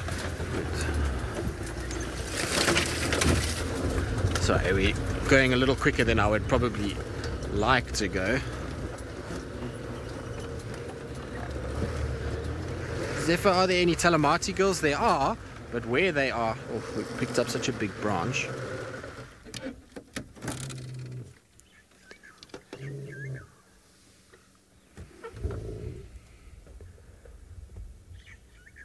But I'm intrigued by this because it's walking south towards where the Nkuhumas are. The Nkuhumas are just south of where we are now. Are you going to lie down for us? Please lie down for us. Look at that, though. There's the that's the kind of boundary now. So Little Gowrie on the left side of that road, Juma on the right, and the Nkuhumas are to the left side of the road. Now, if this isn't an Nkuhuma, the vocalizing that it's making, those Nkuhumas should hear that and should know very well that it's not a male that's calling, and could then very well try and kind of come in and see what's happening and try and actually push back and try and kind of move her on. But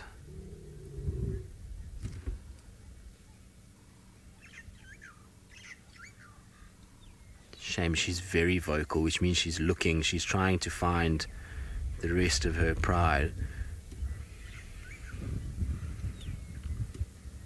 Who are you? It's a young lioness, whoever it is. You can see very few scratches on the face, nice clean ears.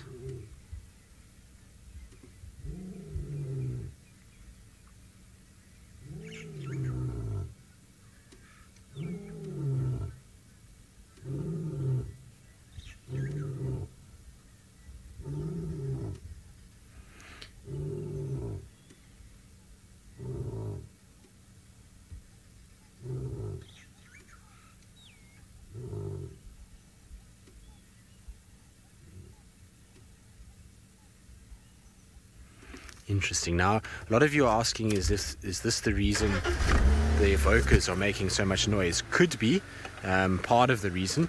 I suspect, though, more that it is the fact that she's looking for a pride. Maybe they are hearing her and that's why they're contact calling, but I mean, they're not letting out full-blooded roars, and the distance that she is from them, you would expect full-blooded roars to be let out. Now, I'm trying to see if I can get round her to get onto the other side, but I don't know if it's going to be possible. Let's have a little look.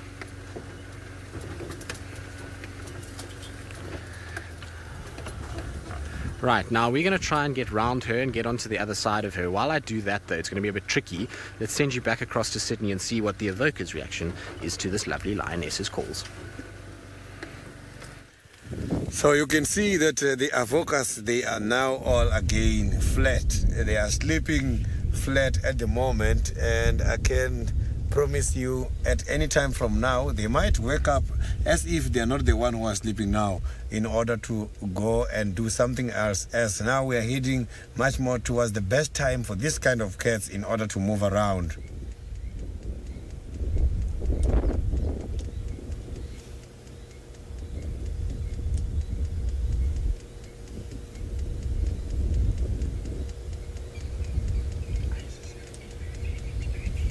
So I'm just trying to listen to some of the birds who are giving the warning calls in the area, and I can hear Franco Lindsay giving call. We hear some branches breaking. It seems like there is some elephants somewhere in the area, but not much closer. So it will be difficult for me to hear very well. The wind is also telling me I can pick up a very strong smell. There's some elephants here, somewhere in the middle of the block, same area where these lions are.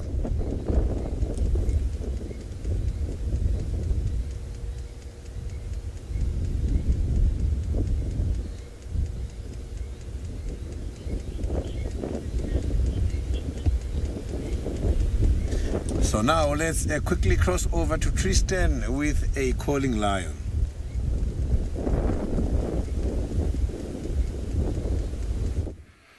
Indeed, we are with the calling lion. You can see she's just sitting in the middle of the road at the moment, making quite a bit of noise. So she's trying to kind of work out where the rest of her pride is. But that eye, you can see, has sustained some damage at some point. And who that is, where that's damaged it, I don't know. And who she is, well, it's a mystery too. And like I say, this is something, the nice parts about kind of being in areas like this is that you do get these random things that happen. So she's not as young as I first thought. There are a few little nicks on those ears, and that eye has definitely taken some hammerings. But she must be a lioness. Wolfgang, well, there's one thing is that she's contact calling, so she's not letting out full-blooded roar. The second thing is that she's a lioness, so her roar is not going to be as loud as what you're going to hear from a male lion, but you can hear her just slowly kind of calling.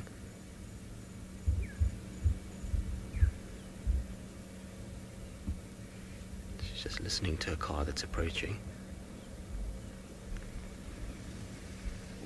Just wait for her to...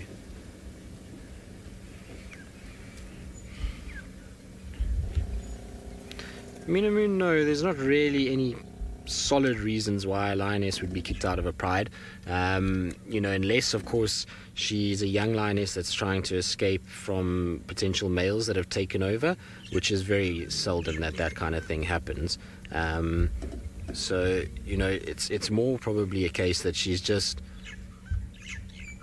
maybe kind of gotten separated due to a kind of interaction. Maybe that whole sort of situation with her eye is from that particular interaction, is that she got separated somehow, and now it's just about her trying to actually sort of figure out exactly where the rest of her pride is and kind of go and try and find them once again and sort that out. But I mean, there's no real reason for lionesses to be kicked out, unless also they leave because the pride is struggling to find food. Then sometimes they'll separate out if the pride gets too big, and a prime example of that is the Salala pride is a good example of that. And I might even think that the Nkuhuma pride goes the same way, because ultimately the Nkuhuma pride is 11 lions. To feed that many lions is going to be very, very tricky. She's beautiful though, isn't she? I think so.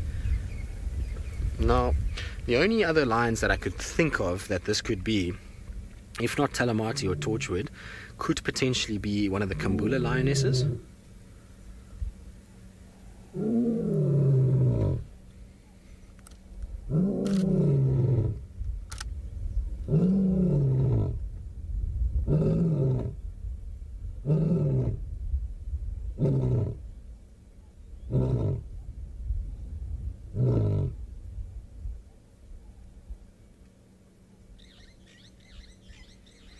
Interesting. She's very talkative. I would have thought with the Nkuhuma so close by that they would have come in and tried to investigate who this lioness is that's calling. And I say Kambula lioness. Now some of you might think, who is the Kambula lions? We've never even heard anything about these lions. Well, the Kambula pride essentially is a split off from the Salalas. They come from the Mangane females, they're the daughters of the Manganes, and they have set up shop on Mala Mala. And it's possible that one of them maybe has been pushed up this way somehow or some way. There's been an issue and she's ended up in this kind of general vicinity. So it could be one of them, but I don't know. It's tricky. I mean, I haven't seen those lionesses in a long, long time. Jasmine, if she ran into the Nkuhumas, would there definitely be a fight? I mean, it's possible, but I don't think so. I mean, I think in all likelihood.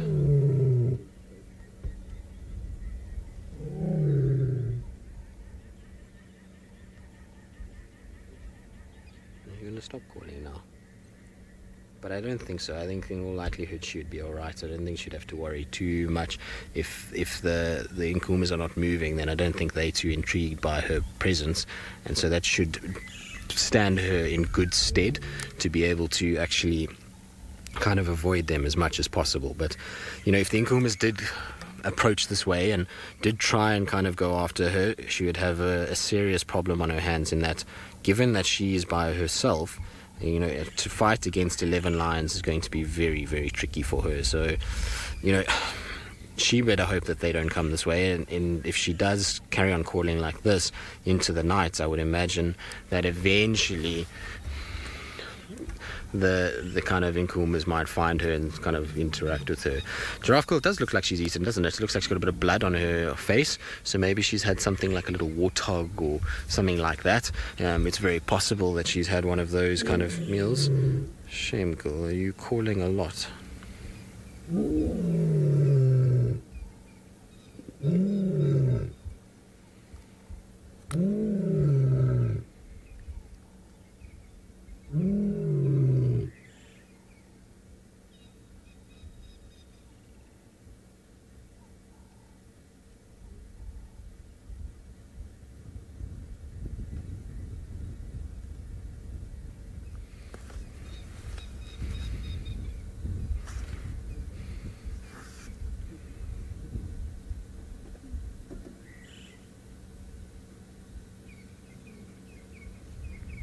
But isn't that cool?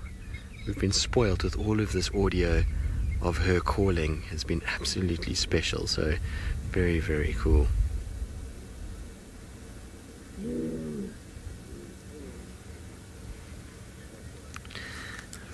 Right. So all that calling means that she is now quite tired and she's now gone to sleep. And so while she has a bit of a rest, let's send you back across to the evokers and see what they're up to. So the evokers are still now in the middle of the sleep. They are sleeping, I can see deeply now, no movement at all. So, but I'm hoping that they will be active anytime soon as from now. So you can see that their heads are not even moving at all. Now they're sleeping.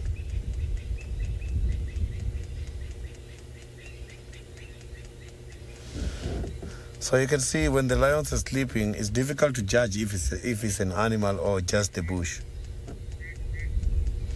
You can imagine when this animal is sleeping right inside the tall grass, it won't be easy for the animals to see them. But also just on the ground. Some of the soil types are very much light.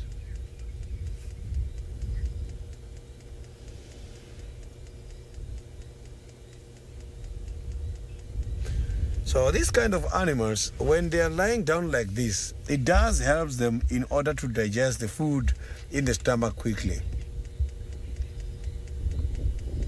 So they are giving the digestive system time in order to consume everything from their bodies.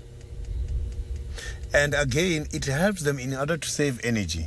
They have got a huge responsibility to execute at night, which involves hunting, which involves the territorial patrol.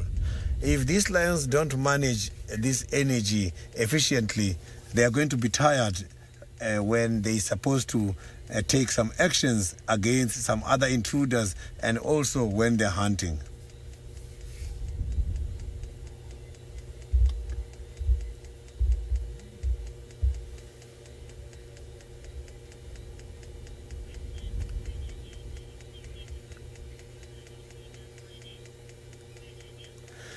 Virginia, the evokers, I don't think they will bother the female lioness because if you check, the females, they are not always on heat. There is specific times whereby these females will be on ostrus when the hormones are at the right level for them to mate. So if the female comes here, yes, they will be going closer to the females to investigate if the condition is right for them to mate with her. And if they find that she is not ready for that, I don't think they will have any problem with her. But if she is on heat, is when they will have to take action and be with her and try to accommodate her for a while. So now I just want to see if we can reposition here. So now let's quickly go to Tristan, who's got the lioness, which is on the move.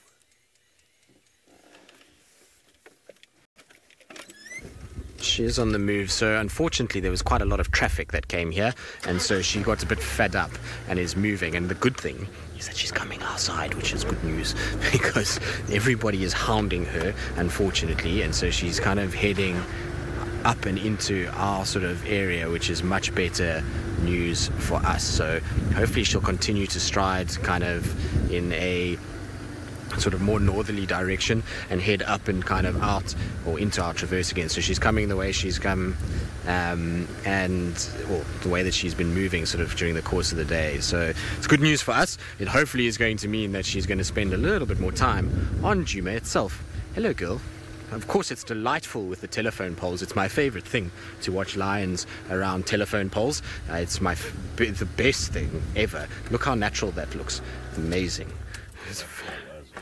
Pole of the roof and pole of the telephone line. This is exactly how one wants to see nature, through the eyes of poles. I feel like I'm in a zoo at the moment. It's so horrible, to be honest. I hate these poles. If I could do anything in this reserve, it would be to cut down every single one of these telephone poles, push them over, get rid of them. I don't know, do something. And they are, well, they're not telephone poles, they're electric cables, basically. There's no way around it. But I wish I could get rid of them, because I really dislike them. And between that and the roof, and we all know how much I love a roof. It's my absolute favorite is to be on drive with the roof on, and so I'm hoping that we can get rid of them at some point, and the weather will clear up. Of course, if the weather does clear up, it's going to be about 4 million degrees, and so it's probably better that the weather doesn't clear up. Hello, girl. Oh, you are beautiful. Even with your little scratched eye, you're very, very pretty. I like her. I think she's very cool. Always nice to see lions around, and new lions. You know, indeed, the eye is a very old wound. It's not a fresh one. It's healed up already. There's a bit of kind of scarring that you can see there that's starting to heal quite nicely, and so I think she's had that for quite some time.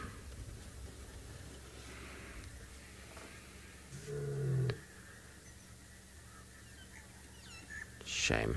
It's always heartbreaking when you hear them kind of calling like this, looking for their pride and not being able to find them. She's in good condition though, and like we say, she looks like she's had a little meal, so you know, she seems to be in fairly good nick. I'm just going to go forward again and give the guys behind us a chance to kind of get ahead of her, because they were very kind and let us come past. I'm calling again, my girl.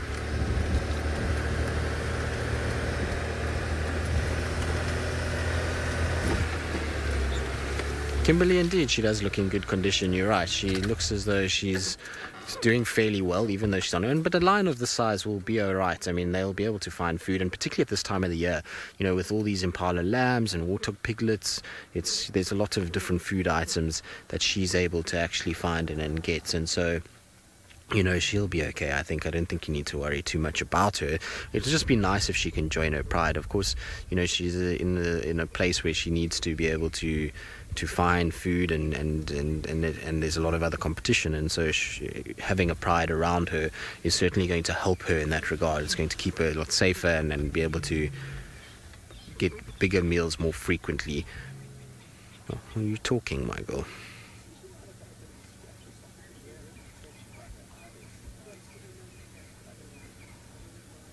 Shame.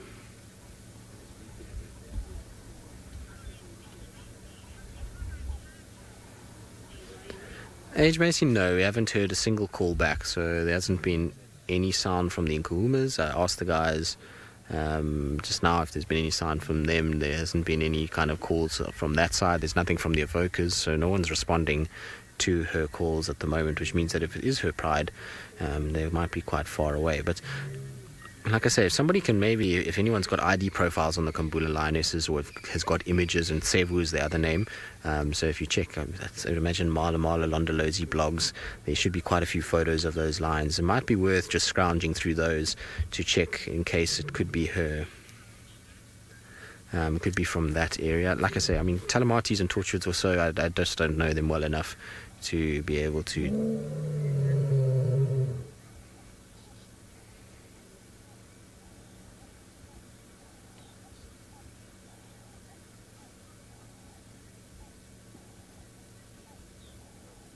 Is that it?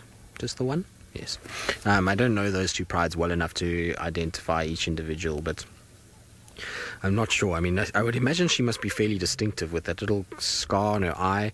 I mean, she must have had quite a serious wound there at some point, so somebody must know something about her and where she's from.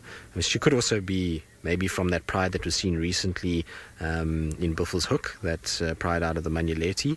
I can't remember the name now. Forget, but it's a new pride to this area, so maybe she's one of those. I don't know. The thing is that she came from Chitwa this morning, so it's the lioness that came from Chitwa and has moved into this area and kind of now moving south again, so I'd imagine she's one of the southern prides rather than a northern pride.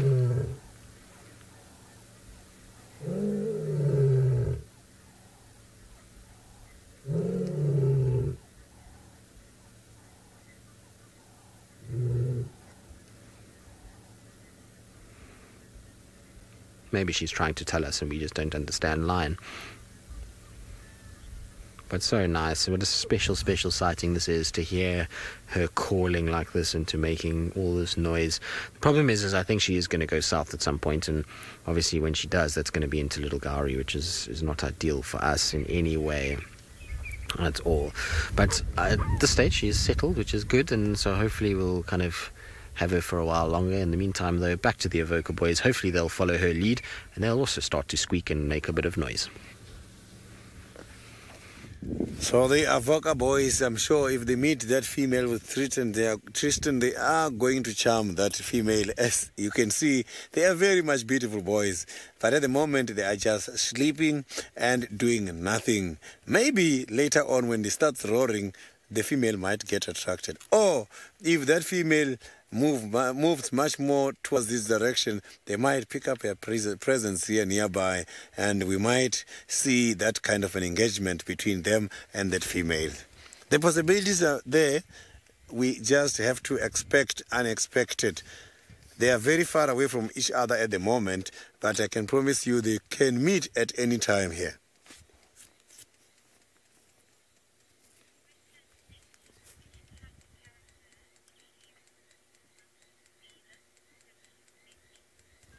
So Becky, I didn't get your question nicely.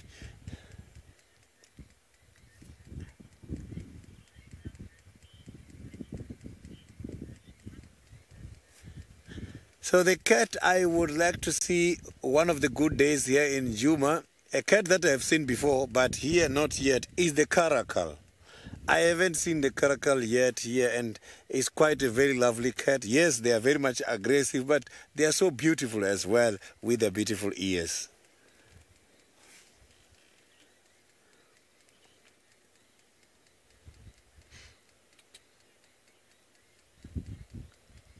So it will be very great. That is something I cannot wait for. But hopefully I will see the caracal one of the good days. So the weather is changing now, is getting very, very cold. Maybe it's when these lions are going to get encouraged in order to now carry on and move on to where they are going to do their activities for tonight. So now let's quickly cross over back to Tristan.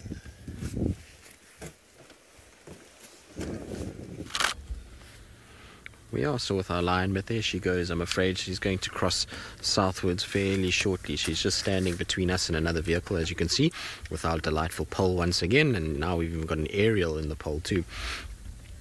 Hello, lioness. Who are you and what are you been doing in this area? Shame, my girl. A few little cuts and scrapes on her neck as well. That seems as though there's a bit of blood coming from them. So I think she's had a bit of a meal and maybe something nicked her on the neck there. You can see that little spot. There's a little hole there. Where are you going? I wonder who she could be.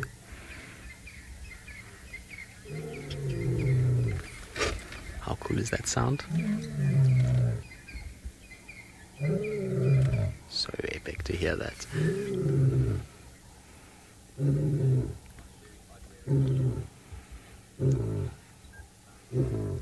Very, very cool to hear that. Wow, what a nice surprise for the afternoon, to be honest. And just to think, we've been struggling through the course of today, and to have that is a really lovely way to finish our day, you know, kind of calling of a lioness, and to watch her just stroll around so close to us is a very special thing for sure. Now I'm going to get one last view of her for us quickly before we finish up for the day.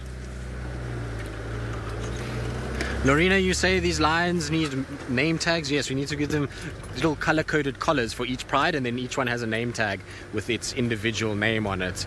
That would be ideal, but there we go. She's going to hopefully settle down there and give us one last view. So sorry, David, I know I moved us a bit late there, but anyway, it's been a wonderful afternoon. Hopefully you've enjoyed it. We have a rehearsal, so we're going to say goodbye for now, but from Sydney, myself and David, hope you all have a wonderful day, and we'll see you tomorrow morning for our sunrise safari.